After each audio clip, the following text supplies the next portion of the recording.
Last year, in 2023, I lost my Sony Xperia 5 Mark III to a couple of vertical lines on its screen. Unfortunately, I had to get a new phone.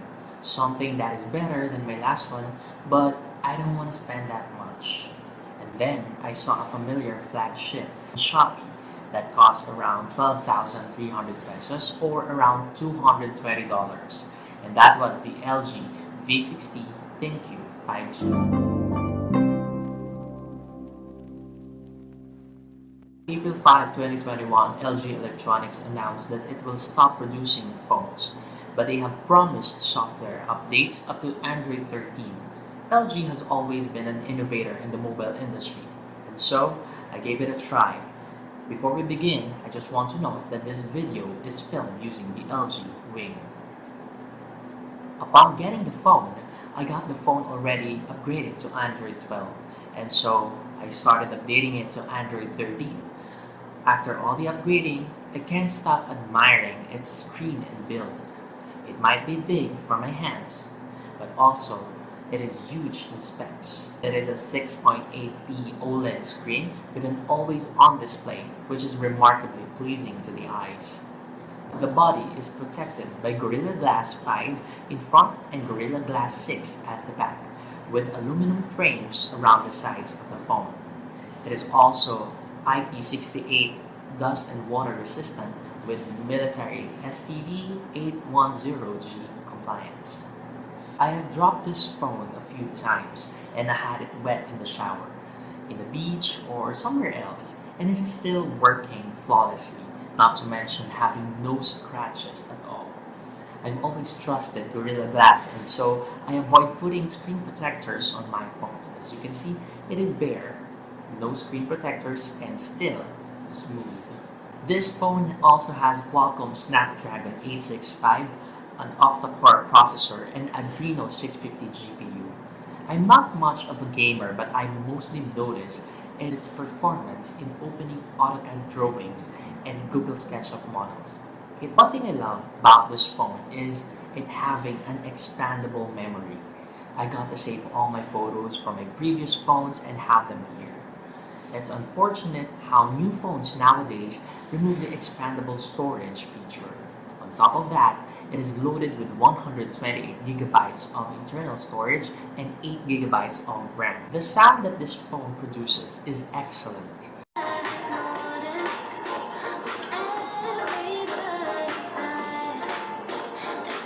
I get to skip connecting to a Bluetooth speaker because its loudspeaker is loud and clear already. In addition to that, this phone also supports quad DAC, which is such a treat when using headphones with its 3.5mm headphone jack, which is rare these days. Going to its cameras, it sports a 64 megapixel main sensor with optical image stabilization, 13 megapixel ultra-wide, and a 0.3 megapixel depth sensor. A dual LED dual-tone flash and video recording, so up to 8K at 30 frames per second.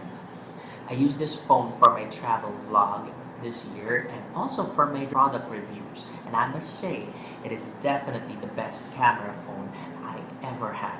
Out of 20 phones during my lifetime, this is the best one based on camera performance. The stabilization in its video recording is remarkable. The images produced by this phone are great.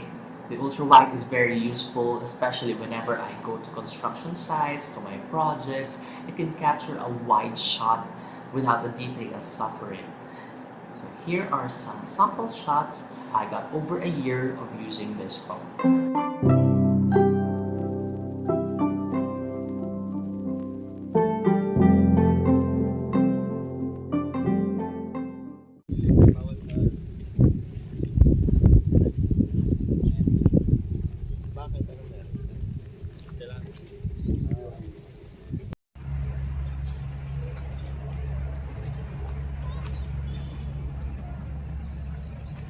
The selfie cam is a 10 megapixel shooter with autofocus, and it can record up to 4K. It is also an amazing selfie camera. It never disappoints.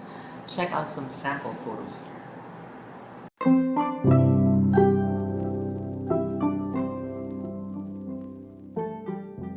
fingerprint sensor is also accurate and is quite fast.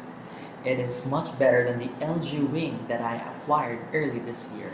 I also created a video of the LG Wing in 2024. You may want to check it out in my channel. Last but not least, the 5000 milliamp battery is extremely reliable in a day use. I normally charge it every night after the day's work. I use this as my daily driver, and so I use it as my navigator, as my messenger, my internet browser while waiting on a queue, my camera, and other stuff. I still get around 30% of the battery after all those activities. One drawback of this phone is its slow charging. It is extremely slow that you have to wait for around 2 to 3 hours with its original charger, not to mention from 10% to 100%. And now that we're on the battery, let's talk about the cons of having this phone. First is the one that I mentioned, it's slow charging. It's definitely a bummer. Phones that came out during 2020, together with the V60, were already sporting a fast charging feature. And a year after use of this phone, the charging port is acting up. Sometimes it charges, sometimes it stops. That could be problematic, especially when you're in a hurry. I am not considering changing this phone, but something is holding me back because this phone is freaking amazing. Another con of this phone is, unlike my Sony Xperia, the Google Assistant can hear me while music is playing. Okay, Google. See, it responded. But when I play music, okay, Google. It's not working. Hey, Google. So there you go. As you can see, it cannot hear me when music is playing or even a video from YouTube is playing. The Wi-Fi, Bluetooth, and mobile data cannot be switched when it's locked. And when unlocked, there's an annoying prompt that asks you to switch it on or off after pressing it. That can be very annoying, especially when you want your phone to work fast or quick. But you can turn it on using the always on display. So as you can see, you can just swipe it, and then there you have the icons. Although mobile data is not here, so I'm not really sure if you can customize it. Nonetheless, the LG V60 ThinQ is a great phone overall.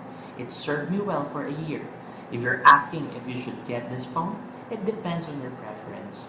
If you don't mind not getting any updates after Android 13, you may consider the V60. Besides, it is built for longevity, and its specs are still better than most mid-range phones today.